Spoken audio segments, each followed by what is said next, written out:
puji Tuhan. Ini pesan Tuhan buat kita adalah biarlah terang Kristus yang di dalammu mengalahkan kekelaman yang ada di hadapan kita. Ya, ini yang menjadi pesan Tuhannya, biarlah terang Kristus yang ada di dalam setiap kita bisa mengalahkan kekelaman yang ada di hadapan kita. Nah, jadi kita lihat dulu ayatnya dari 1 Yohanes 1 ayat yang 5 sampai ke 8 saya bacakan. 1 Yohanes 1 ayat 5 sampai ke 8.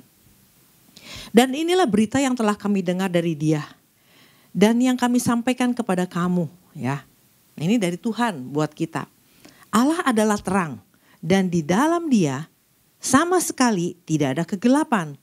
Jika kita katakan bahwa kita beroleh persekutuan dengan Dia, namun kita hidup di dalam kegelapan, kita berdusta dan kita tidak melakukan kebenaran. Tetapi jika kita hidup di dalam terang sama seperti Dia ada di dalam terang, maka kita beroleh persekutuan seorang dengan yang lain dan darah Yesus anaknya itu menyucikan kita pada segala dosa. Dan jika kita berkata bahwa kita tidak berdosa, maka kita menipu diri kita sendiri dan kebenaran tidak ada di dalam kita. Nah, ini yang menjadi pesan Tuhan bahwa biarlah terang Kristus itu betul-betul ada di dalam kita, ya. Nah, jadi tadi firman Tuhan katakan bahwa kalau terang itu ada, seharusnya kegelapan itu nggak ada, betul? Nah, ini yang menjadi dari pesan Tuhan ini ada dua hal yang penting yang perlu kita pahami. Yang pertama adalah gini, apa sih, nanti kita akan belajar tentang apa itu terangnya Kristus yang ada di dalam kita, yang bisa mengalahkan kegelapan. Dan yang kedua, apa itu kegelapan? Ya, apa itu kekelaman yang ada, ya. Nah, yang pertama adalah kekelaman yang ada di hadapan kita itu berbicara tentang apa sih? Nah, memang kita dapat pesan ini di akhir tahun 2024, ya. Nah, jadi ini bukan cuma sekedar berbicara memperingati kita, mengingatkan kita bahwa tahun 2025 tuh bakalan sulit nih. Wah, secara ekonomi orang cari uang susah, belum pajak, belum penderitaan-penderitaan yang akan dialami di tahun yang baru itu. Sebenarnya kalau ketika saya renungkan bahwa ketika Tuhan bicara tentang kekelaman, ini bukan tentang masalah kehidupan, bukan masalah penderitaan-penderitaan yang akan dialami, bukan hanya itu gitu loh. Kekelaman ini berbicara tentang kuasa, ada satu kuasa yang menguasai keadaan. Nah, kalau kuasa ini menguasai keadaan, maka itu pengaruhnya banyak ke sistem pemerintahan, ke perekonomian, ke banyak hal. Nah, kalau kita lihat di dalam 1 Yohanes 5 ayat yang ke-19, 1 Yohanes 5 ayat yang ke-19. Di sini dikatakan bahwa 1 Yohanes 5 ayat 19, nah kita tahu bahwa kita berasal dari Allah dan seluruh dunia berada di bawah kuasa si jahat. Jadi firman Tuhan sudah mengatakan bahwa seluruh dunia memang seluruh dunia berada di bawah kuasa si jahat. Nah, dan kita beberapa waktu lalu kita udah belajar bahwa si jahat ini adalah pribadi yang rajin, yang enggak berhenti. Untuk apa? Untuk menjatuhkan manusia, untuk mempengaruhi manusia, untuk membuat kekacauan, untuk membuat orang-orang lagi melupakan Tuhan, tidak lagi berjalan di dalam kebenaran. Ini yang dilakukan. Nah, kalau kita tahu bahwa seluruh dunia di bawah kuasa si jahat, nah makanya dikatakan bahwa biarlah terangmu, terang Kristus yang ada di dalam kita itu betul-betul bercahaya. Nah, di dalam Efesus 2, coba kita lihat Efesus 2 ayat yang pertama dan kedua.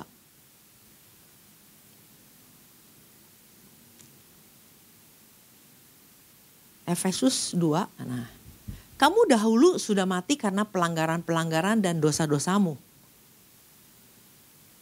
Kamu hidup di dalamnya karena kamu mengikuti jalan dunia ini. Karena kamu mentaati ada penguasa kerajaan angkasa, yaitu roh yang sekarang sedang bekerja di antara orang-orang durhaka. Nah, jadi kegelapan itu adalah sesuatu yang bukan cuma sekedar kesulitan hidup, bukan masalah ekonomi, bukan. Tapi ini berbicara tentang apa? Tentang kuasa, penguasa kerajaan angkasa, yaitu roh yang sedang bekerja.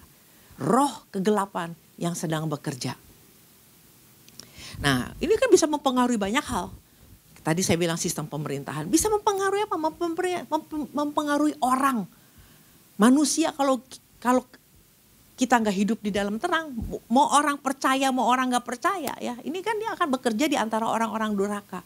Orang durhaka itu bukan berarti orang yang nggak kenal Tuhan loh. Bisa tetap orang-orang percaya yang hidupnya di dalam kegelapan, dia bisa bekerja secara luar biasa. Nah makanya kan di dalam 2 Timotius 3 ayat yang pertama itu kan juga kita udah sering tuh dengar firman Tuhan ini bahwa pada hari-hari terakhir akan mengalami masa sulit. Nah masa sukar ini bukan wah nanti akan barang-barang naik, wah akan pajak naik, ini naik, itu naik, wah hidup akan sulam. Masa sukar tuh bukan itu. Masa sukar yang di sini dikatakan bahwa akan mengalami yang namanya bahaya, keganasan, penuh kekerasan. Kenapa? Karena orang-orang hidup di luar kehendak Tuhan. Orang memikirkan diri sendiri, orang mulai egois, orang mulai jahat, gak punya moral. Itu masa sukar loh. Nah kita kan menghadapi hari-hari yang Alkitab udah bilang gak mudah. Gak mudah. Nah dan di dalam Yesaya 60 ayat yang kedua, ya, kita udah tahu banget ayat ini. Nah Yesaya udah menubuatkan bahwa Yesaya 60 ayat yang kedua, bahwa seluruh dunia akan dipenuhi dengan kegelapan. Sebab sesungguhnya kegelapan menutupi bumi dan kekelaman menutupi bangsa-bangsa. Nah ini kan sebenarnya Yesaya udah bilang bahwa ada kekelaman, ada kegelapan yang menutupi bumi. Nah tapi kan kadarnya itu makin hari akan semakin kadarnya makin hari makin berat. Ya. Sesungguhnya kegelapan menutupi bumi dan kekelaman menutupi bangsa-bangsa. Nah ini dia. Tetapi seharusnya terang Tuhan terbit atasmu. Dan kemuliaan yang menjadi nyata atasmu. Nah kalau ayat yang Yesaya 60 ayat yang ke-1 ini yang dikatakan oleh Yesaya harus bangkit. Menjadi terang. Sebab terangmu datang dan kemuliaan Tuhan terbit atasmu. Jadi kegelapan itu, kuasa kegelapan, penguasa dunia apapun yang saat ini sedang berkuasa.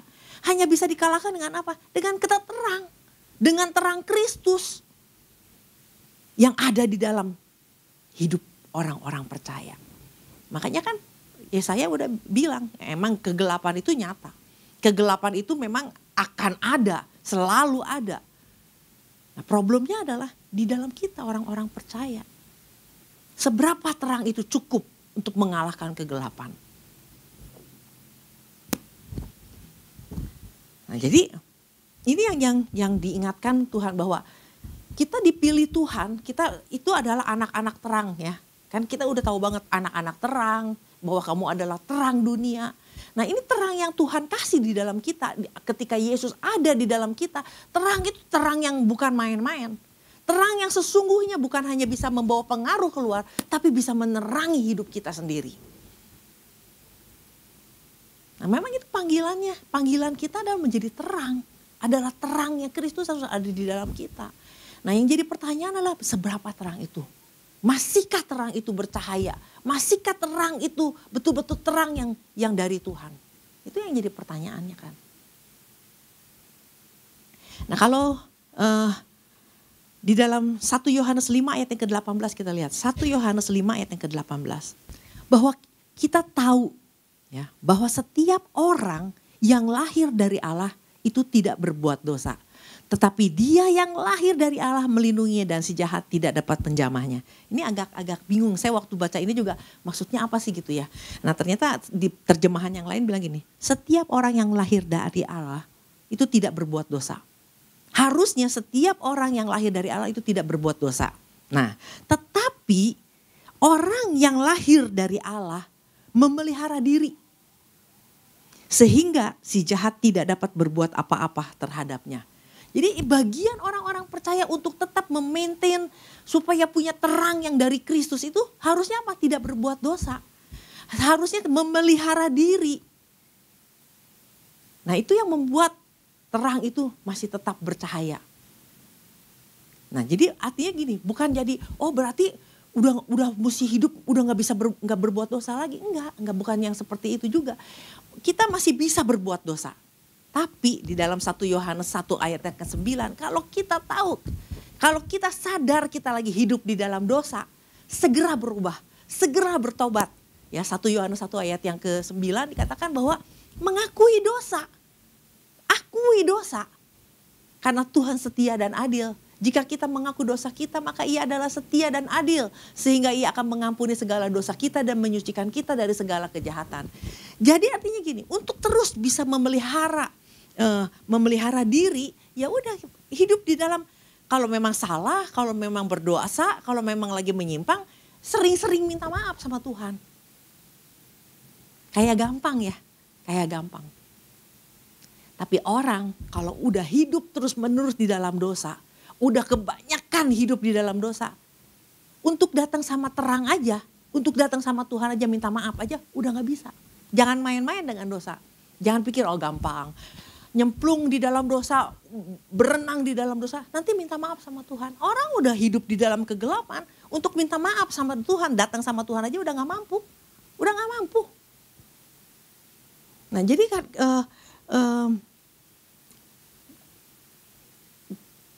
kalau kita dengar, saya pernah dengar berita ya, sebuah gereja dia base-nya di Australia.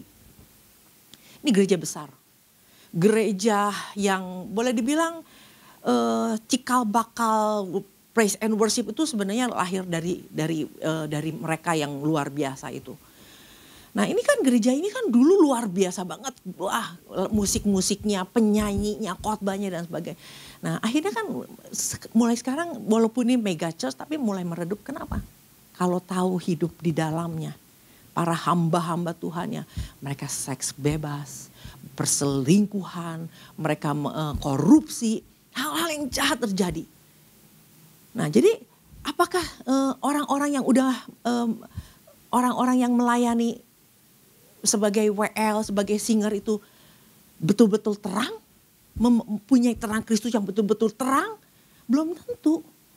Apalagi di kota-kota besar, orang boleh melayani pelayanan mimbar. Tapi kan apakah terang itu ada? Mereka hidup di dalam perselingkuhan, free sex, tapi melayani. Nah jadi artinya gini, jangan kita pikir bahwa wah saya udah rajin doa kok, ikut doa setiap saat ada doa saya ikut. Pelayanan, wah rajin pelayanan. Pelayanan mimbar, khotbah, WL, singer atau apapun pelayanan, wah saya ikut semua. Bagus, itu bagus. Nah tapi yang pertanyaannya adalah gini, sebagai orang-orang yang melayani Tuhan, terangnya ada nggak? Nah kalau kita melayani nggak ada terangnya, percuma. Cuman apa? Cuman ya udah aktivitas doang. Jadi yang nyata di alam roh itu yang membuat iblis melihat ada terang itu di alam roh kita orang-orang percaya yang punya terang itu. Terang yang nyata. Jadi bukan cuma sekedar udah pelayanan ini dan itu. Nah jadi ketika Tuhan ingatkan bahwa bangkit menjadi terang itu seberapa terang kita. Bukan seberapa banyak doanya, tapi seberapa terang. Karena banyak orang yang sibuk ikut pelayanan doa sana sini. Tapi tidak pernah membangun diri. Nah di dalam 1 Yohanes 1 ayat yang kelima dikatakan gini. 1 Yohanes 1 ayat yang kelima. Ya, ini yang menjadi dasar firman Tuhan. Dan inilah berita yang telah kami dengar dari Dia. Dan yang kami sampaikan kepada kamu, Allah adalah terang dan di dalam Dia sama sekali tidak ada kegelapan. Dan jika kita katakan bahwa kita beroleh persekutuan. Nah jadi yang namanya terang itu ada di dalam kalau kita rajin bersekutu dengan Tuhan. Di dalam persekutuan dengan Dia. Persekutuan itu adalah bukan sekali-kali tapi sesuatu yang terus dilakukan terus menerus. Persekutuan dengan Tuhan. Kainonia. Nah banyak orang kan aktifnya aja di dalam perkara-perkara kesibukan rohani. Tapi membangun dirinya enggak di dalam persekutuannya. Nah, terang itu mau terang dari mana kalau kita tidak pernah bersekutu? Tidak pernah tinggal di dalam firman Tuhan. Sedangkan di dalam Mazmur 119 dikatakan firman Tuhan itu adalah pelita yang akan menerangi jalan kita. Nah, jadi inilah yang sebenarnya Tuhan lagi ingatin sama kita. Bukan masalah, oh pelayanannya hebat. Kadang-kadang gini, orang untuk bisa menjadi pemimpin pujian, ya, pemimpin pujian yang benar, kita kan suka, ayo datang lebih dalam lagi sama Tuhan, tenggelam lagi bersama dengan Tuhan, nyuruhin orang tenggelam. Dia sendiri pernah tenggelam gak di dalam Tuhan? Pertanyaannya kan itu. Ayo datang sama Tuhan, ayo lebih dekat sama Tuhan. Kamu dekat gak sama Tuhan? Atau cuma nyuruh aja? Nah ini kan yang harus kita renungkan lebih lagi. Kalau kita ada di dalam sebuah pelayanan yang memang harus membutuhkan terang, ya hidup di dalam persekutuan dengan Tuhan. Ini yang Tuhan mau dari setiap kita. Nah kemarin kan ayat yang ke-8 kan gini. Makanya ini kan yang jadi sering banyak jadi masalah. Jika kita berkata bahwa kita tidak berdosa, maka kita menipu diri kita sendiri dan kebenaran tidak ada di dalam kita. Nah, jangan kita pikir wah nggak apa-apa nipu. Nggak, nipu orang nggak kelihatan, nipu pasangan nggak kelihatan. Tapi di alam roh, yang masalahnya di alam roh, terang kita nyata apa enggak? Jangan-jangan nggak ada terangnya. Kemarin kan Pak Ishak sempat bilang bahwa gimana caranya kita tahu nih ada terang atau ada kegelapan yang menguasai kita. Lihat aja dari apa yang keluar dari mulut kita gitu kan. Nah kalau kita tahu ada yang keluar dari mulut kita atau ada sikap kita yang salah, oh nggak sesuai sama firman Tuhan, firman Tuhan mengatakan kita, mengajar kita begini, kalau ada sesuatu yang nggak beres, langsung tahu. Ya, Pak Isa kan bilang langsung tahu. Kenapa dia langsung tahu? Kenapa beliau itu bisa langsung tahu? Karena dia hidup di dalam terang. Jadi kalau orang udah hidupnya nggak di dalam terang, walaupun yang keluarnya salah, dia nggak sadar. Nggak sadar itu harus ada perubahan. Nah sama seperti lampu ya, lampu di dalam kehidupan kita kita biasa hidup dengan lampu. Nah kalau fungsinya lampu itu kan sebagai yang bisa menyinari. Nah tapi apakah semua lampu itu bisa menyinari dan membuat kita bisa melihat hal-hal yang detail itu? Dibutuhkan lampu-lampu yang khusus, betul nggak? Nah lampu yang biasa dipakai untuk operasi itu beda sama lampu-lampu yang biasa kan. Karena di ruang operasi itu lampu itu bisa melihat hal-hal yang kecil yang nggak bisa terlihat dengan mata biasa tuh dia bisa lihat. Kalau ke dokter gigi juga, ini kan dokter gigi aja bisa, gigi aja satu dia bisa lihat, oh ini ada lubang kecil. Kita aja nggak lihat, tapi dokter gigi bisa lihat. Kenapa? Karena ada lampu khusus. Nah itulah harusnya kalau terang Kristus itu ada di dalam setiap kita, itu terang itu harusnya bisa melihat, bisa membuat kita melihat ada sesuatu yang janggal nih, ada sesuatu yang salah nih, ada yang gak benar. Itu terang itu pasti akan memberikan sinar, akan menyinari, akan memberitahu kita bahwa ada yang gak beres dengan hidup kita. Di dalam Yohanes 8 ayat yang ke-12 kita lihat, Yohanes 8 ayat yang ke-12. Maka Yesus berkata pula kepada orang banyak, katanya, akulah terang dunia, barang siapa mengikut aku, ia tidak akan berjalan dalam kegelapan, melainkan ia akan mempunyai terang hidup. Jadi orang yang hidup di dalam berjalan sama Tuhan nggak mungkin ada di dalam kegelapan, karena terang itu terus memberitahu, membuat kita bisa melihat hal-hal yang kita nggak sadar, biasanya nggak sadar, itu bisa, oh ini salah nih, wah ini nggak benar nih. Saya melakukan kesalahan nih, saya membuat keputusan yang salah. Itu karena apa? Terang Kristus yang memampukan kita untuk melihat hal-hal yang salah di dalam diri kita. Nah bagaimana dengan orang-orang yang trauma? Nah harusnya trauma itu kan harusnya udah gak perlu ada lagi. Harusnya gak perlu lagi. Kenapa? Karena kalau memang dia hidup di dalam terang Kristus itu akan membuat menyinari hidup kita dan memampukan kita untuk melihat, waduh masih ada trauma di sini nih. Oh masih ada kesalahan di sini nih. Nah tadi kan dikatakan bahwa sebagai orang-orang percaya itu harus memelihara diri ya, atau tereo ya. Tereo itu punya arti menjaga, menuruti, mentaati dan melakukan kebenaran firman Tuhan. Nah, menjaga diri itu artinya kalau kita sadar ada sesuatu yang masih ganjel, masih ada yang belum beres, sekecil apapun harus diberesin. Ini ngurusin trauma, ini bukan urusan yang sebentar loh. Cuman udah bawa dalam doa nih Tuhan lepaskan trauma, enggak. Bagian kita harus yang sungguh-sungguh mau melepaskan itu.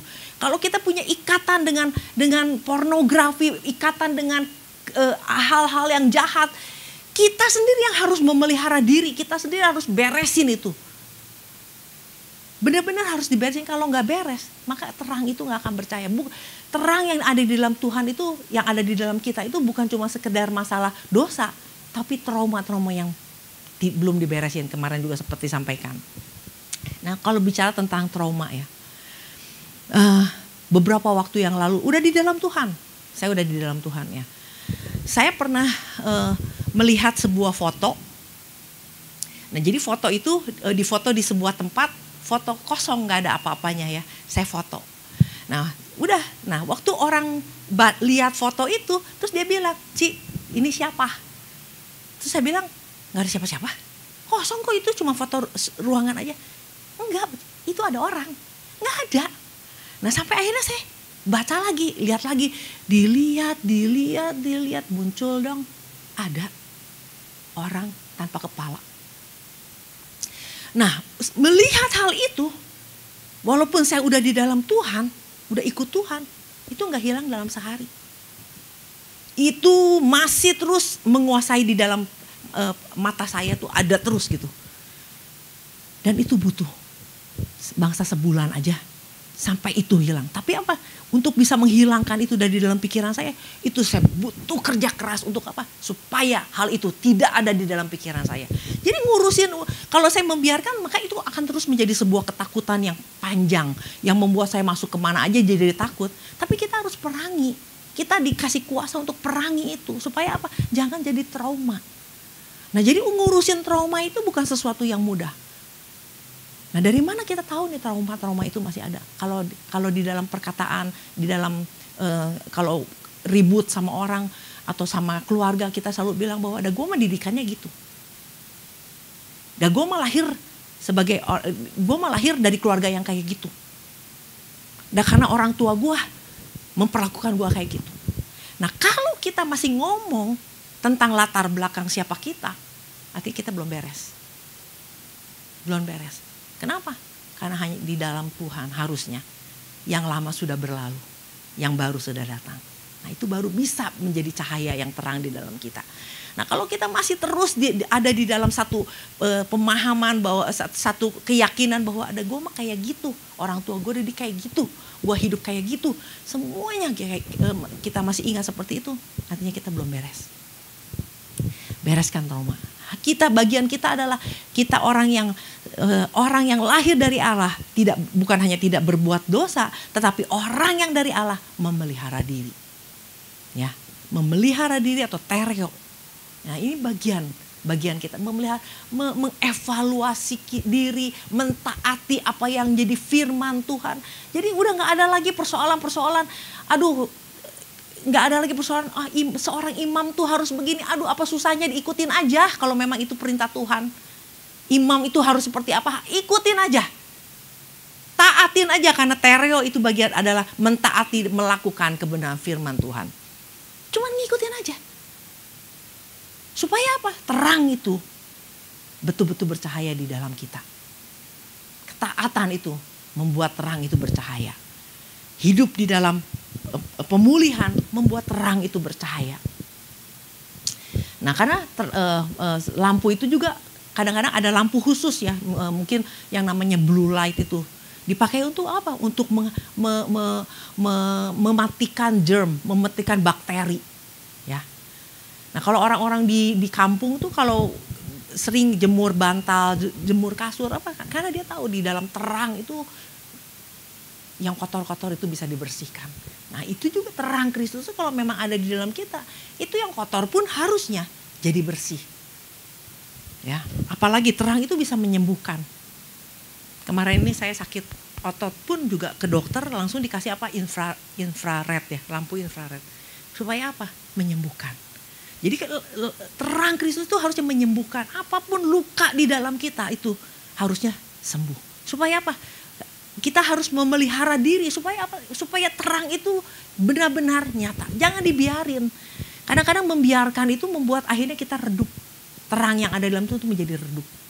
Nah, kegelapan semakin gelap, yang terang makin redup. Ini kan nggak akan bisa mengalahkan kegelapan yang ada di sekitar. Ya.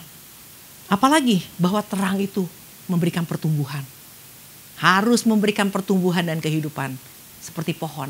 Pohon kalau di dalam dikasih terang, dia bisa bertumbuh. Nah, kalau kita di dalam terangnya Kristus harusnya mengalami pertumbuhan juga. Nah, ini yang perlu menjadi evaluasi. Sebab orang yang lahir dari Allah memelihara diri. Dia akan melakukan firman, dia akan mentaati, dia akan menjaga dan melakukan apa yang menjadi perintah Tuhan.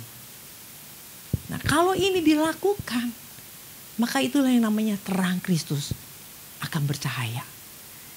Membaca firman Tuhan, bahwa firman Tuhan itu adalah pelita, membangun persekutuan dengan Tuhan. Nah, ini yang terus harus dilakukan oleh orang-orang percaya. Bukan sibuk di dalam melakukan ini dan itunya, bagus. Tapi alangkah lebih bagusnya kita melakukan pelayanan dengan terang yang ada di dalam kita. Nah, jadi makanya firman Tuhan dikatakan bahwa Ia adalah setia dan adil. Barang siapa mengakui dosanya, maka Tuhan akan mengampuni dan menyucikan. Nah, disitulah terang itu akan bercahaya lagi. Nah, tapi sekali lagi jangan dibiasakan tenggelam dan berenang di dalam dosa hari lepas hari dan berharap bahwa kalau kita gampang datang sama Tuhan. Orang yang udah biasa datang dalam kegelapan, untuk datang sama terang aja udah nggak punya kemampuan. Dan orang yang di dalam kegelapan itu, terang itu membuat mereka mundur dari terang itu. Nah, oleh karena itu ini pesan Tuhan ini bukan sesuatu yang kita bisa anggap biasa-biasa. Coba renungkan lebih lagi. Nah, di akhir kemarin di awal 2025 pesan Tuhannya juga adalah persiapkan kandungan untuk suatu kelahiran. Nah, kalau kita hidup di dalam kegelapan itu belum beres, maka apa yang dikandung di dalam kegelapan itu akan lahir gelap juga, betul nggak? Apa yang dikandung akan keluar sama seperti apa yang kita kandung. Kalau kegelapan itu, hal-hal yang gelap itu masih belum beres, maka yang akan keluar, yang akan kita lahirkan hal-hal yang gelap. Tapi kalau terang yang kita kandung, maka terang itulah yang akan di dalam Efesus 5 ayat yang ke-9, bahwa terang itu buahnya adalah kebaikan, keadilan, dan kebenaran. Ya, Efesus 5 ayat yang ke-9. Nah, apa yang kita kandung? Karena terang hanya berbuahkan kebaikan dan keadilan dan kebenaran. Nah, oleh karena itu di dalam Yesaya ayat yang ke-42 ayat yang ke-16 dikatakan. Yesaya 42 ayat yang ke-16 ini sebagai ayat terakhir. Aku mau memimpin orang-orang buta di jalan yang tidak mereka kenal. Dan mau membawa mereka berjalan di jalan-jalan yang tidak mereka kenal. Aku mau membuat kegelapan yang di depan mereka menjadi terang dan tanah yang berkeluk-keluk menjadi tanah yang rata. Itulah hal-hal yang hendak kulakukan kepada mereka yang pasti akan kulaksanakan. Nah, jadi kalau kita tahu bahwa kita membutuhkan terang, itu datang sama Tuhan karena Dia yang akan membawa kita kepada terang, menuntun langkah kita. Oke, demikianlah firman Tuhan menjadi berkat buat kita semua.